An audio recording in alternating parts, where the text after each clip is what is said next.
tu vas être d'accord avec moi, Noémie, mais prenons un cas classique là, des situations qui nous sont soumises. Là. Mais tu sais, quelqu'un qui va exploser. On sent le scénario typique, une personne qui a accumulé des frustrations, puis un jour, là, cette personne-là explose, malheureusement, sur le dos de quelqu'un d'autre qui va le prendre très mal. On le comprend très bien. Puis la personne est responsable de sa conduite. Là. Je veux pas banaliser sa responsabilité. Elle est responsable d'avoir perdu le contrôle, d'avoir heurté quelqu'un par son ton, par ses paroles, peu importe. Mais je sais pas si tu es d'accord avec moi, mais souvent, on va résumer ça au tempérament, à la personnalité de l'individu en question. Et faisant ça, on met un peu de côté tout ce que cette crise de colère-là peut peut-être cacher. Mm-hmm. Les espèces de facteurs sous-jacents, là. Bon. Ouais, ben je dis même en fait, puis c'est facile, c'est la pointe de l'iceberg, là. Ben oui, puis c'est un peu la nature humaine, chercher le coupable, comme on dit. Exact. Là. Fait que là, on s'arrête à l'éclat de colère, qui est inacceptable. Donc, ça, on en convient.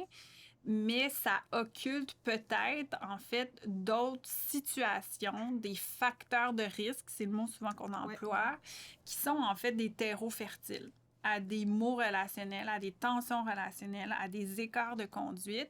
Puis, ces facteurs de risque-là, ils appartiennent parfois à l'organisation. Absolument. Donc, puis là, ben, on se dit, maintenant, notre coupable a un visage et un nom, c'est réglé. Mais non, c'est pas réglé. Si on va pas régler les facteurs en question, la situation va recommencer. Et puis d'ailleurs, je fais une parenthèse pour dire que les études mettent difficilement en évidence les traits communs des personnes victimes de harcèlement et des personnes qui seraient autrices ou auteurs de harcèlement, comme s'il n'y en a pas de profil type.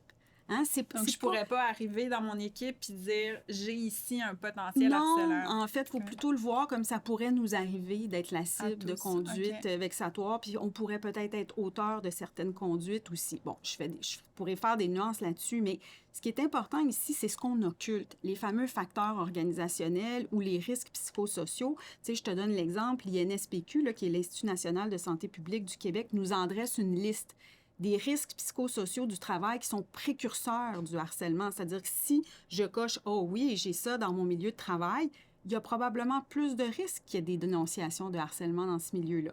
Une charge de travail élevée combinée à une faible autonomie décisionnelle, une perception d'injustice et d'inéquité au travail. Tu sais, entre toi puis moi, mettons qu'on fait le même travail puis t'es payé le double, ça se pourrait que je sois un petit peu en colère. Le déséquilibre entre les efforts, la reconnaissance au travail, le faible soutien social offert par les supérieurs, son style de gestion, qui serait par exemple laxiste ou encore hostile, un faible soutien social entre les collègues, une culture organisationnelle qui banalise la violence ou les incivilités. C'est des exemples, ça, de risques psychosociaux, de précurseurs. C'est sûr que si l'organisation met ça de côté puis fait juste du cas par cas en mettant un nom, un visage au problème, bien, sincèrement, les problèmes vont recommencer sans arrêt. Ça va être un perpétuel recommencement. Absolument. Tout à fait. Puis, ce que tu décris là, ça va aussi dans le sens des responsabilités que le législateur a décidé d'imposer aux employeurs. On parle beaucoup du harcèlement psychologique, donc de la prévention du harcèlement psychologique, mais maintenant, on a étendu cette responsabilité-là en disant, attention, on s'intéresse non pas juste à la prévention du harcèlement psychologique, mais à toute situation pouvant mener à du harcèlement psychologique. OK. En d'autres mots, ce dont tu as parlé tantôt, les facteurs de risque, l'employeur a une responsabilité d'essayer de les endiguer au maximum. Évelyne, je te parle d'obligations légales, mais je te propose que Stéphanie nous dresse un peu les contours de ce dont il s'agit. D'emblée, Noémie, je pense qu'il est important de rappeler, parce qu'il y a parfois de fausses idées ou des idées reçues sur ce point-là, que lorsqu'on fait une plainte de harcèlement psychologique ou un recours, même un grief, c'est pas la personne mise en cause qui est visée par ce recours-là. C'est-à-dire, c'est pas la personne accusée de harcèlement, c'est ça qui est visé, mais bel et bien l'employeur. La raison étant que l'employeur, en vertu, alors je vais être un peu technique, un peu juridique là, mais en vertu de l'article 81.19 de la loi sur les normes du travail, a une obligation légale de fournir un milieu de travail sain à ses employés. Cette obligation légale, elle recouvre un peu deux volets. C'est-à-dire que l'employeur a non seulement une obligation préventive en matière de harcèlement psychologique, mais également une obligation curative, c'est-à-dire une obligation de prévenir et de faire cesser le harcèlement dès lors qu'il en est avisé, évidemment. Et ici, je pense que c'est important d'insister sur l'obligation préventive qui est parfois un peu laissée de côté. On comprend que dès lors qu'il y a une plainte ou un signalement, l'employeur se doit d'agir, mais en réalité, il se doit d'agir en amont de ça. Cette obligation préventive, elle-même, elle a deux pendants, deux volets. Dans un premier temps, quand on parle de l'obligation préventive de l'employeur, ça va être tout ce qui est de l'ordre de la sensibilisation, de l'information qui est donnée aux employés en matière de harcèlement. C'est vrai que depuis 2019, le fameux article 81.19 dont je t'ai parlé prévoit une obligation pour tout employeur au Québec d'avoir une politique organisationnelle, une politique interne qui porte donc sur le harcèlement psychologique et les mécanismes pour le faire cesser. Cette politique-là, ce n'est pas juste le fait de l'adopter qui va permettre à l'employeur de démontrer qu'il a répondu à son obligation légale. Il va falloir aussi qu'il informe les employés, qu'il définisse qu'est-ce qui est prohibé ou qui ne l'est pas dans l'organisation. Donc déjà là, on a cette obligation-là. Et quand je parle aussi du deuxième volet de l'obligation préventive, c'est qu'on s'aperçoit bien souvent dans nos dossiers, puis je pense que ton vécu est le même que le mien, que des situations de harcèlement, très souvent, elles ont en fait... elles sont le résultat plutôt de conflits qui existent depuis de nombreuses années dans les organisations et qui sont bien souvent connus par les personnes de l'environnement proche en fait, de l'entourage professionnel. Ça peut être par le supérieur immédiat, les coordonnateurs, chefs d'équipe, le gestionnaire. Bien souvent, ces personnes-là ont connaissance des situations, mais ne sont pas intervenues lorsqu'il était encore possible de le faire, en mettant en place des mécanismes informels, comme une médiation, un dialogue assisté, etc. Or, encore une fois, quand on parle d'une obligation légale de l'employeur et d'une responsabilité de l'employeur, il faut garder à l'esprit que l'employeur, c'est qui? C'est ses représentants. Ses représentants étant les gestionnaires, les personnes en autorité dans l'organisation. Donc, si un gestionnaire a fait défaut d'intervenir sur un facteur de risque qu'est le conflit, il pourrait lui-même se voir reconnu responsable de cette situation. Et si l'organisation doit payer des dommages ultimement au terme d'un recours, on a fort à parier qu'il va y avoir des sanctions ou à tout le moins des répercussions sur les gestionnaires qui n'ont pas agi quand ils pouvaient et devaient le faire. Je renchérirais en disant, il y a aussi l'incivilité. L'autre fois, je lisais une décision qui ça disait une mesure disciplinaire sur des écarts de conduite. Bien, c'est en fait une mesure de prévention du harcèlement psychologique. Ben oui. Parce que là, on est en train de mettre un frein à des écarts de conduite qui pourraient, s'ils se répétaient, conduire à du harcèlement psychologique. Il y a autre chose que j'ai en tête, puis là, c'est vraiment au niveau des facteurs de risque, mais tu sais, l'idée de valoriser la communication, c'est aussi de créer des espaces de discussion, de s'assurer qu'ils sont connus de la part des employés pour qu'ils sachent que si jamais ils ont le besoin de discuter d'une situation pour essayer de résoudre un différend, ça existe et ils ont le temps aussi pour le faire.